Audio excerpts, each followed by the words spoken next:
Hey, it's Netta, and I'm so excited to tell you that my brand new book, Break Free from Sugar Cravings, is available now on Amazon.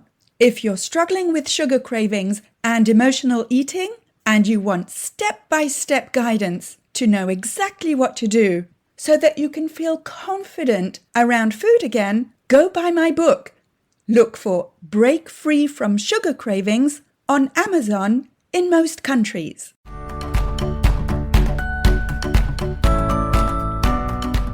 Welcome to the Life After Sugar podcast, the podcast that's not just about sugar, but about your relationship with it and also with food and especially with yourself.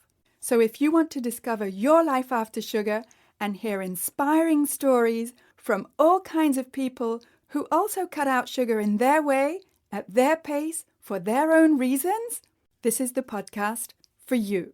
Because when you take away the sugar, you can finally discover the real sweetness in your life.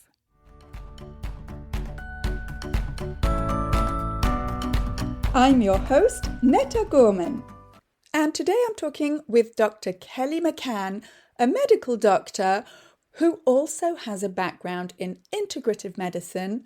And in our conversation, she connects the dots between mold exposure, gut health, and sugar cravings in a way that I'd never heard before, and probably nor have you.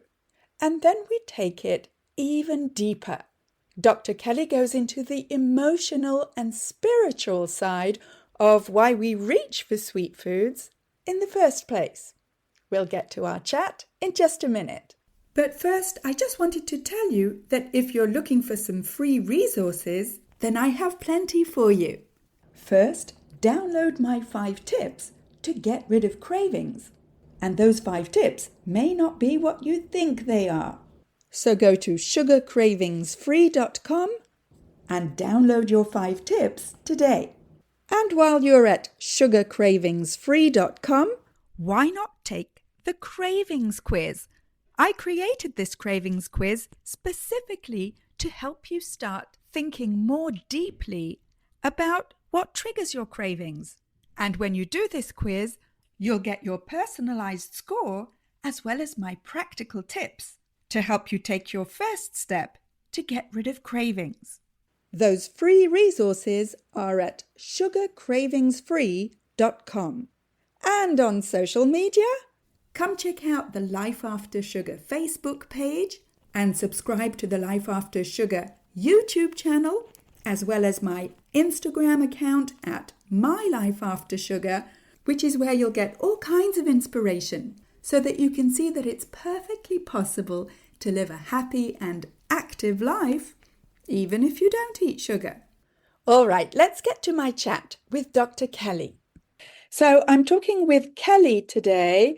And Kelly, can you tell us a little bit about your background with food and sugar and where you grew up as well? Sure. I grew up in upstate New York, actually, not too far from where you are, Mm-hmm. um, about 3 hours, 3.5 hours south of Montreal, and in a little town in the Adirondacks. And in my family, we had a rule that if you ate the last brownie, you made the next pan. Ha. So we grew up with um, lots of sugar, but it was always in moderation. It was always, you had no meat, no treat. You had to finish your meal before you got the snack and the sugar. But yeah, it was definitely an important part of my family life growing up. Um, and for some reason, though, it seems like in the 70s and 80s, it was not quite so addictive. I don't know. Uh-huh. Um, Later on, it turned out that my mom actually had celiac disease. And so put her on a gluten-free diet. It was the family joke. He, mom has gas. Mm. Poor Yeah. mom. It wasn't until after I went to medical school and residency and she was helping me move to my first job after residency. I'm a medical doctor. And it dawned on me, oh my gosh, mom, you have celiac disease, which is the autoimmune condition where you can't eat gluten because it destroys the gastrointestinal system and has all sorts of consequences for people, not just gastro symptoms, but it can also disrupt the skin integrity in young people. It causes a lot of psychological and psychiatric issues. So it's significant, but that's kind of the place that I grew up in. And otherwise, my grandmother and my mom always cooked. My grandmother lived with us, and so food was a central part of our lives. Yeah, yeah. And so when your mother was suffering with celiac disease, but she didn't know it because it wasn't diagnosed, how old was she when she was diagnosed? Probably in her 60s, Oh, I'd say. so all her life she had suffered. A decent portion of her life. Fortunately, she wasn't racked with terrible digestive issues. It was just gas. It wasn't even stinky gas, fortunately for her, right? Yeah. But it was several decades of symptoms. By the time I actually figured it out, she had a neuropathy in her feet. She couldn't really feel the bottom of her feet at all, and it was creeping up her legs, sadly for her. But nobody thought about it in the Yeah. 80s. Is neuropathy connected to celiac disease? It is, yes. Mm. Okay. Because it doesn't seem like it would be connected. It doesn't seem like it, no, but gluten in particular drives a lot of different autoimmune conditions. Every patient that I see who has an autoimmune condition, I strongly encourage them to go gluten-free, if not dairy-free, because gluten is so pro-inflammatory these days. And, a lot of gluten is often combined with sweets and cakes and pastries and, all those Yeah. sorts of. Absolutely, absolutely. And I'm gluten free just for the fact that I don't eat grains and flour in processed products. And when I do, I feel it straight away for like a whole week that I get up in the morning, I'm like my joints are creaky, my fingers are swollen. And, it's like, I'd rather not, thank you very much. Yeah, yeah, exactly. It's hardly worth it. Yeah, yeah, totally. And so you grew up in this context. What made you decide to become a doctor? That's a longer conversation, but I didn't know what I wanted to do. I was a music major in college, Oh, actually. I thought I wanted to be an opera singer. And then somewhere in college, I thought, this just isn't fulfilling. I do not want to sit in a practice room for 4 to 6 hours a day. I want to be able to impact more people, but I didn't know what that looked like. I got a master's in library science after undergrad because my mom was a librarian and I didn't know what else to do. Couldn't get a job with a BA in music. So, hmm. um, and then I started going back and doing my undergrad. I met a meditation teacher who was also an acupuncturist. I really wanted to follow in his footsteps and go to acupuncture school. My parents convinced me to apply to medical school, that would really be a better path for me. And I made a deal with myself that if I get into medical school, I would go. And if I didn't, I would go to acupuncture school. Wow. I got into four medical schools. Whoa. Darn it. Done it. So, so I made that deal. I had to honor my deal with myself. So off I went to medical school. Now, I mean, that's no small feat. That takes really good results to get into med school, no?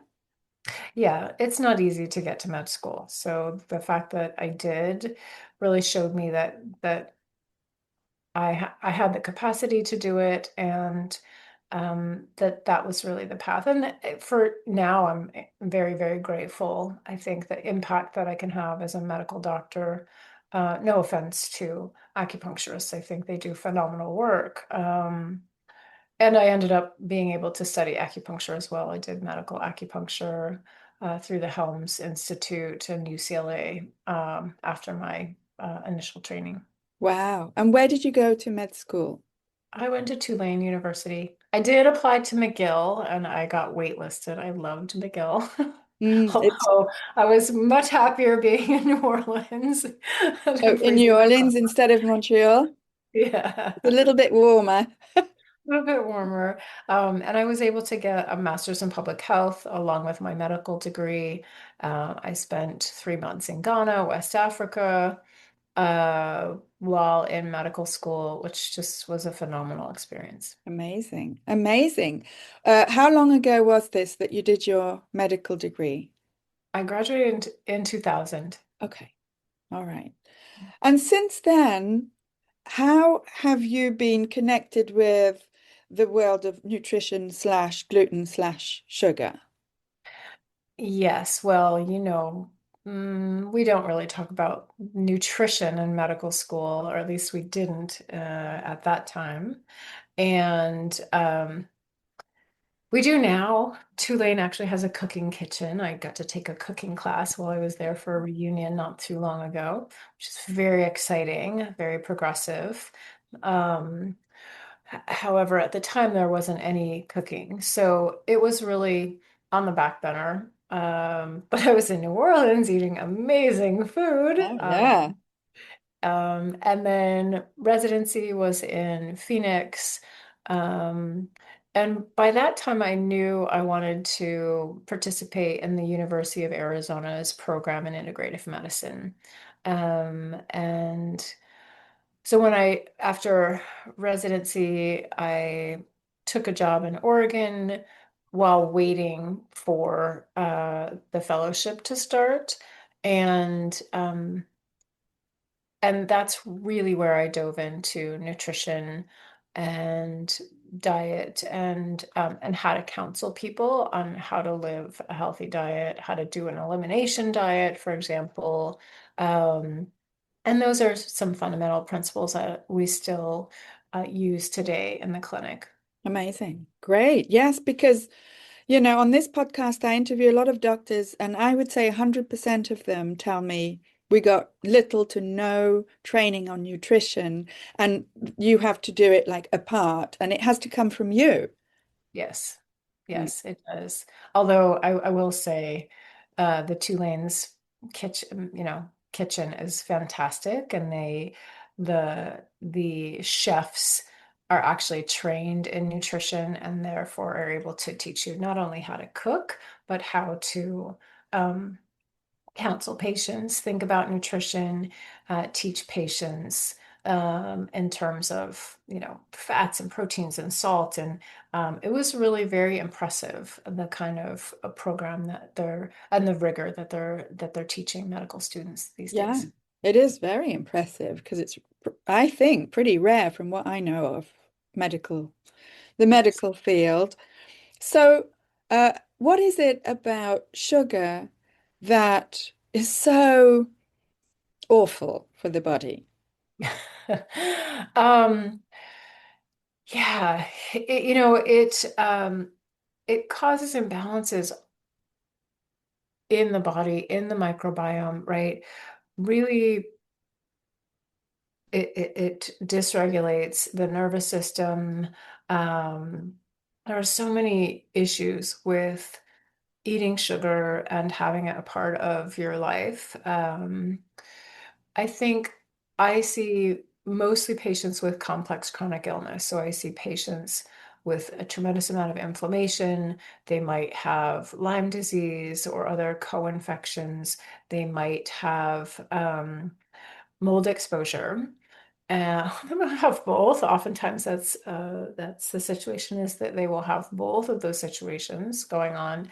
And then there's a hypersensitivity reaction called mast cell activation syndrome. And in mast cell activation syndrome, the body's immune system is starting to perceive the world outside as foreign. So, for example, um, mold, Bartonella, which is cat scratch fever, drive this dysregulated immune system. Um, and then people develop a sensitivity to things. Many of the patients develop sensitivities to sugar, gluten, dairy, some of the common food allergens really quickly. I have some patients who eat, 5 to 12 foods. That's it. That's all they can eat. Mhm. Um, and, you know, obviously there's a spectrum, so some people don't have any issues that they're aware of. But with a lot of people, when they're mold exposed, um, I think of mold and yeast as cousins, right? Where there's mold, there's going to be yeast, especially in the gastrointestinal tract.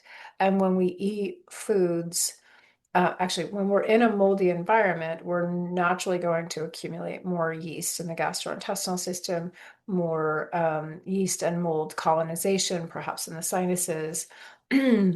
They love sugar. Yeah. And what do you mean by moldy environment?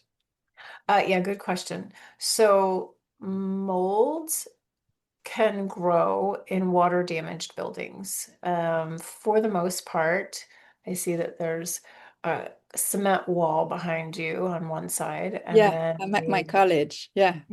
and then a sheetrock on one side. Sheetrock is actually just pressed paper. It's wood products, it's paper, which is fantastic fuel for mold. Um, if we have a situation where there's constant moisture or water intrusion from a leaky pipe, a faulty roof, um, a faultily installed door, window, etc., and we build with sheetrock and wood, we have a perfect recipe for mold growth. And the molds that grow in water damaged buildings um, tend to create mold toxins. And what happens then is we find ourselves in a war between these molds producing mold toxins. And it's thought to be about 25% of the population, Wow. we can get very, very sick from the mycotoxins from mold, especially because we can't immunologically clear them from the body. Okay.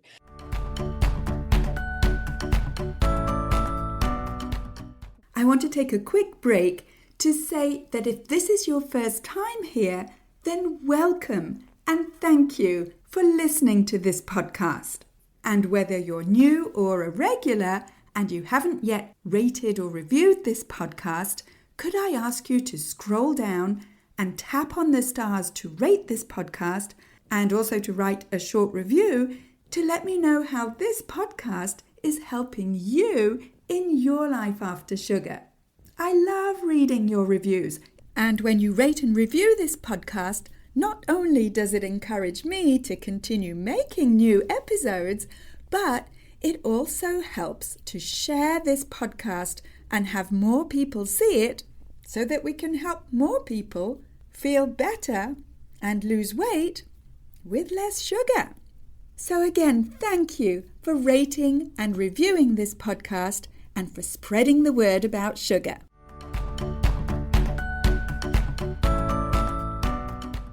And so, are you saying that if we are in a toxic or moldy environment around us, like physically around us, then inside our bodies, that's going to affect us? And does that mean that the mold is growing inside of our body? It can. Wow. Yeah, really kind of creepy. It is creepy. It sounds like some alien has taken us over. And are you saying that eating sugar, or are you So saying that that mold attracts the sugar cravings? um, I think the mold, so yeast also grows in moist environments too, right? Think about, where do you get athlete's foot? Athlete's foot is yeast. You get it in a damp environment. Yeah. And so damp environments tend to be attractive to yeast and mold, whether it's in the body or in the environment. If there are mold spores and yeast spores floating around the air, and they land on your food, they are inhaled into the body, and then they can be colonized in the body. Um, and then what happens is those molds and yeast change the composition of the gut microbiome or the sinus microbiome or the oral microbiome, and sets up a situation where you have more dysfunctional bacteria and more yeast. And the yeast are looking for food. And so what they're going to feed on is, grains, sugar, etc. Yeah. So we could still have like mold in the body, but if we don't eat sugar or grains, that kind of what minimizes the risk for It definitely helps. dysbiosis. It does. It definitely helps the situation out. I mean, I I'm sure you hear about SIBO, small intestinal bacterial overgrowth, all the Yeah. time, right? So mold sets up the conditions for SIBO in some people. I find that if people have recurrent SIBO, they have mold. They're Mm. in mold, and that's why they can't clear the SIBO, because the environment in which they're living in predisposes them to developing dysbiosis and bacterial overgrowth. The other thing too is we don't happen to have right now a test for SIFO, small intestinal fungal overgrowth. Uh-huh. And I think what may be diagnosed as SIBO could indeed be SIFO. Okay. All right. Yeah. So it's one thing to have it, another thing to be diagnosed. And to be diagnosed, we have to have the appropriate test. So it feels like a catch-22. It is. It Yeah. is. Yeah. I mean, we can use things like organic acid testing, which is a urine test looking for metabolites of yeast and molds. We do also have a urinary mycotoxin testing, which is looking specifically for the toxins produced by the molds. So there are more indirect ways to identify if there's yeast overgrowth or mold exposure. Okay. All right. So you work with the human body in its entirety. But when we were talking before recording today, you were telling me about more of the psychological or emotional aspect that you work with your patients. Can you tell us a bit about that, about finding the real sweetness in your life without sugar? Thank you for asking, Netta. The mind and the body and the spirit are in Western medicine considered separate, right? If you have a physical problem, you go to your medical doctor, your chiropractor, whatever, your health practitioner. Um, Kind of like you go to a mechanic, right? Hmm. If you have a psychological or emotional issue, you go to your therapist, your psychiatrist, your psychologist, so that you can work on, this part of stuff. And if you have a spiritual issue, you're going to go to your spiritual teacher, your guru, your priest, your rabbi, your minister to help you through that spiritual crisis. We are not separate, not like that. It's a little bit like when people have complex chronic illness and they have a cardiologist for their palpitations and a gastroenterologist for their irritable bowel symptoms and a urologist for their interstitial cystitis, and a neurologist for their migraines. And the truth is they have mast cell activation from mold exposure or Lyme disease, and we need somebody to look at the whole person, right? Hmm. Hmm. It's the same idea. We're not separate and distinct. What we think, what we feel impacts our physical bodies, and what's going on in our physical bodies impact our emotions and our thoughts. We know about the gut-brain connection and the fact that the gut is actually probably sending more information to the brain than the brain is sending to the gut, right? Through the vagus nerve. I really believe that we are spiritual beings having a human experience. And I'm not talking about religion. I'm not even talking about God. I'm simply saying that when we look at a deceased person and when we look at a living person, there's no denying there's a difference there, Yeah. right? So I'm talking about that life force. And even though science will deny it, most people understand that there is a part of them that's separate and distinct from the physical body and even from the thoughts and the emotions. Hmm. Um, but Western medicine sees the body as the enemy Hmm. and the mind as supreme and the Mm. spirit as something in a different realm altogether that we're going to leave for the priests and everybody else on the spiritual side. Hmm. I actually have come to see that the body is the voice piece, the expression of the spiritual side of ourselves. Hmm. When we are out of alignment with who we really are on the planet, our body, our body lets us know that because the body isn't really the enemy.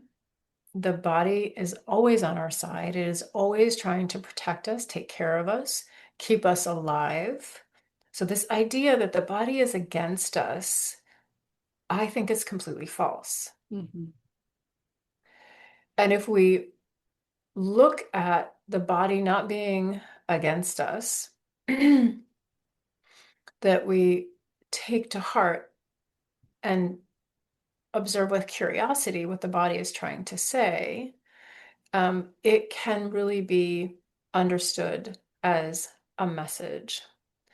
If I have if I have gastrointestinal issues, for example, if I have sugar cravings, is it possible that my body recognizes that how I'm showing up for myself, how I'm honoring myself, how I'm loving my life is not really accurate. It's not, I'm not really doing those things. I might say that I love my life, but I'm really not because I'm, I'm trying to adhere to rules that I was taught about what it means to be a good person, about what it means to be um, a doctor, about what it means to be a wife or a mother, right? But that is contrary to who I really am as a person, who I have always been. And so if we actually pay attention to the symptoms as messages and we go into those symptoms and go into the emotions that are underneath those symptoms, we can actually express those symptoms and clear that that dysfunction. Wonderful. I know it's a little convoluted, but you know, very simply, if we're craving sugar, if we're craving sweetness in our diets, trying to fill a void that our consciousness, our spirit knows is not there, perhaps we're searching for the sweetness in our lives that we're not actually giving to ourselves. We're not actually living the life that we're supposed to be living. Mm. Yeah, yeah. I mean, that's pretty powerful stuff there, in the sense that very often when we're struggling with sugar cravings, we're very much in the now, in the immediate. I've just got to get rid of not just my cravings, but my suffering. And, we're not in a position in that sense to sort of think about like the sweetness in our lives and the spiritual aspect. But when it comes down to it, and this is what I teach in my program, this is that craving of something sweet, yeah, is very often to replace some kind of void. Mhm. And then comes the really difficult work of actually filling that void in other ways than with sugar, because you're not actually filling the void with sugar. Right. We're just masking the symptoms Yeah, and kind of running away from the problem itself. and running away from the problem itself. Exactly, which is my point. Um, Whether we're talking about sugar cravings or migraine headaches or Hashimoto's thyroiditis or celiac disease, right? That's an autoimmune condition. If we reframe the idea that the body is working on our behalf and trying to take care of us and trying to get us to wake up to who we're supposed to be, and we have thyroid issues because we're not speaking our truth, because we're living a lie, um, it's exhausting to live a lie. Yeah. Absolutely exhausting. People, uh, so many of my patients, so many people are drowning in fatigue. Well, playing pretend all the time, twisting yourself into a pretzel to be accepted, to be loved, playing a doormat for other people because you have a misbelief that you are not worthy of love simply because you exist. Um, that's hard. That's Yeah. exhausting. It is. It's exhausting. And we drag that around with us. Most of us, especially women, especially mothers, for decades. And this isn't to chastise people, this is No. to offer people a different perspective. Yeah. Um, and I think many of my patients suffer a great deal. People suffer, right? Because we think we should do this or we think we should have all the answers. Um, but in many ways, it's really simple. Okay, the suffering, the symptoms are the map that points you to the areas of the body that are the metaphor for where you need to do the internal exploration to understand what's locked there, right? I believe we all come in as babies, full humans, right? I have to tip my hat to Don Miguel Ruiz and the Four Agreements because it resonates for me. He shares that we all come in as human beings, and we know who we are, and then we are taught, no, that's not okay. In Mm. order to be loved by me, your parent, you have to be this way. You have to do this. And then your brothers and your sisters say, no, you have to be this. And then your teachers tell you you have to be this and this. And then all of a sudden we forget who we really are because we've bought into all of these lies about who we're supposed to be because we have to, right? This is part of life. We have to do the best that we can in our circumstances to get love and to get the care that we need in order to grow up because we're, kind of helpless when we're one or two.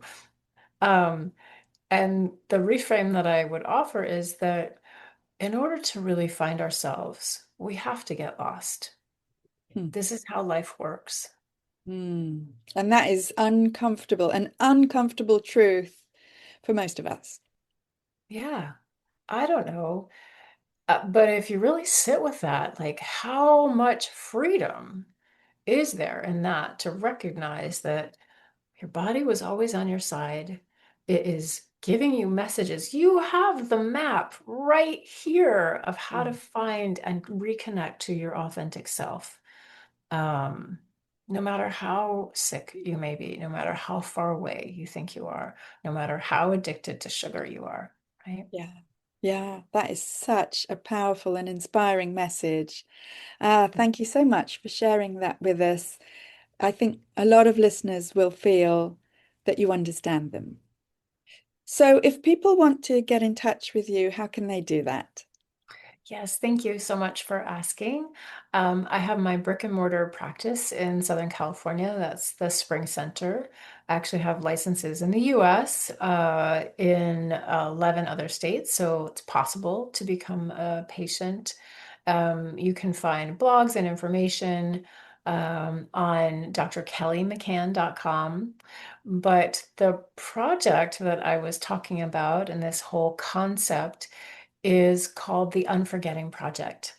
And so the idea is to remember the parts that have already existed, that unforgotten part is where we want to get rid of all the crap and remember who we truly are.